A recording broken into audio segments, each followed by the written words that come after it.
Hello friends, I am working on a design team project for Rach and Bella Crafts. I am using the kit Roses of Redemption and putting together a prayer journal. Before we get into it, I want to show you the kit. It is really beautiful. There are some beautiful neutral colors and then there's this striking red and green. I absolutely love it.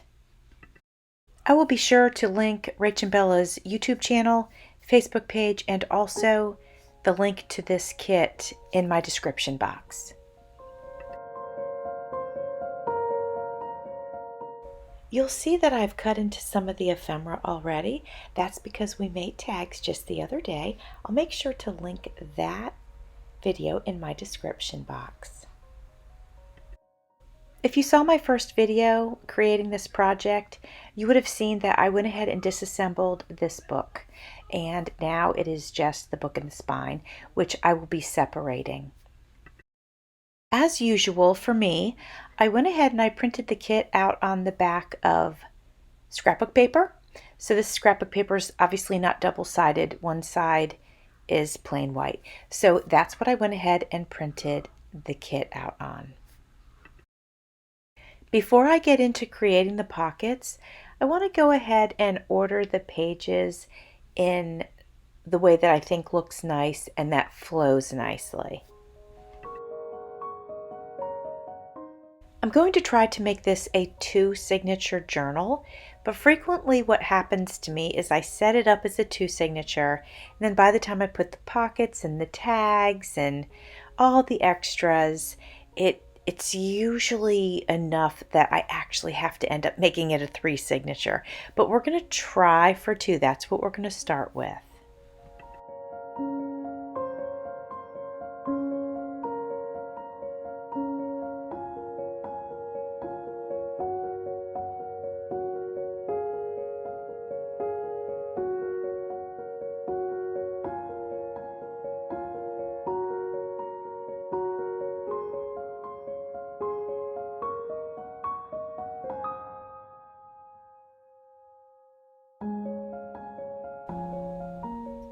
Once I get the papers in the order that I want them, then I'm going to go ahead and take the leftover pages from the book that I disassembled, the Precious Moments book, and I'm going to go ahead and slide those in between the DigiKit pages. The first thing I want to do with these pages, since they're kind of bright white, they're not bright white, actually the edges have some natural staining to them, but they're still pretty white. So I'm going to use my gold ink pad and I'm just dabbing, as you can see, and it will leave little flecks of gold shimmer. Once I do that and the pages aren't quite so white, I'm going to go ahead and ink the edges. I felt like some of the pages were kind of plain, especially the pages that just had writing on them. So I got my stamp set out and I put some green stamps on there and then put some bird stamps on there as well. And actually my friend Pam at PamPamelasCreations gave me the stamp set that I used for this journal. I believe we finally have everything prepped and ready to go. Now we can go ahead and start adding the pockets. I am going to use book pages for many of these pockets. So I'm not doing a fussy cut. I'm doing sort of a loose cut around the edges, and then I'm going to glue that in just like I would any other pocket. Now the paper that these pages are on, it's a little bit of a different texture. It's paper, but it feels thicker, or I don't want to say like it has a plastic coating, but there's definitely something about it. So I feel like it's going to stand up just fine being a pocket. I don't think I need to reinforce it.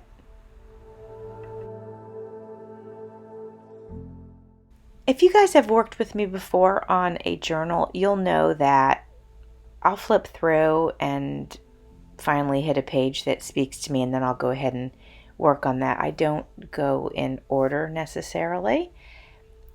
Sometimes if it's flowing really nicely, I will, but sometimes I just have to look at the pieces I have on my desk and then figure out where it works best. And that's what I'm doing in this case. I feel like this sweet little image works really nicely here. I'm going to go ahead and add her to the page that has the green on it because she has just a little bit of green on her. And then I think she goes well with the page that's next to it because that's got some pink and yellow.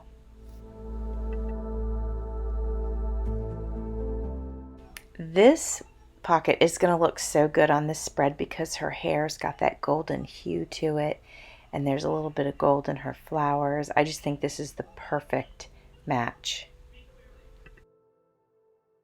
I hope that if you've never worked with a book before, but you've sort of wanted to, but you weren't sure how to go about it, I hope that this is helpful to you.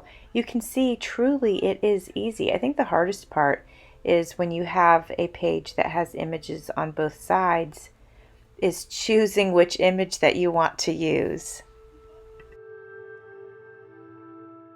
I have some vintage music paper. It's absolutely beautiful. It's naturally aged. As you can see, it is quite yellow and brown. It's also very, very fragile. So what I'm going to do is I'm going to use some tape in order to create some strength for it.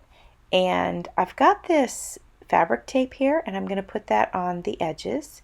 And then I'm going to go ahead and use, not duct tape, geez, I almost said duct tape, masking tape up the center of it. Otherwise it would just tear too easily.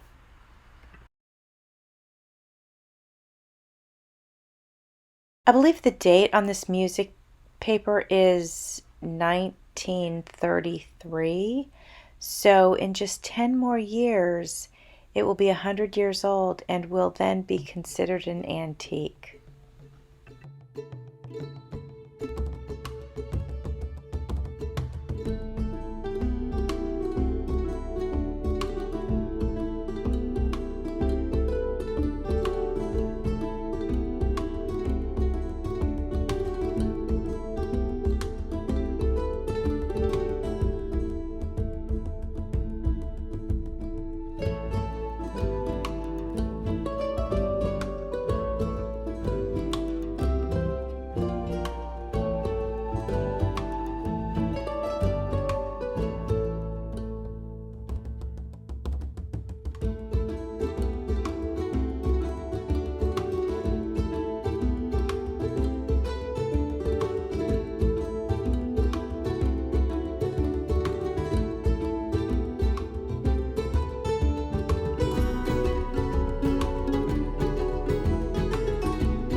I'm going to use 2 sheets of this music paper in the journal, one in each signature.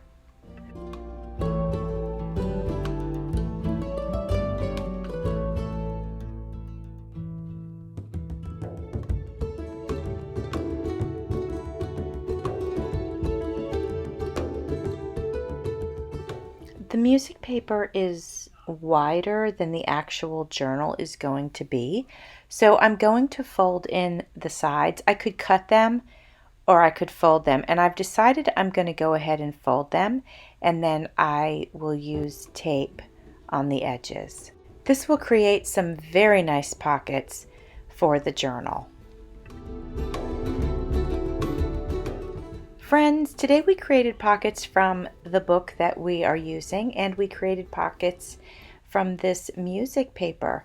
This was super simple to do, nothing fancy, just quick and easy. Now I will go back and embellish those pockets, but I typically do not do that right off the bat. I will start to embellish them a little bit later. I hope that you have enjoyed spending some crafty time with me. I hope that you got to work on a project as well, or just sat and relaxed and were able to hang out with me. I will have a few more videos in this series. And then obviously we will have the final flip through when I'm all finished with it. Just so that you know, I will list the journal to my Etsy shop as soon as it's done. And sometimes it's done before you guys have seen all of the videos. So if you are interested in a prayer journal, you can always check my Etsy shop to see if I've listed it yet. Thanks for watching. See you soon.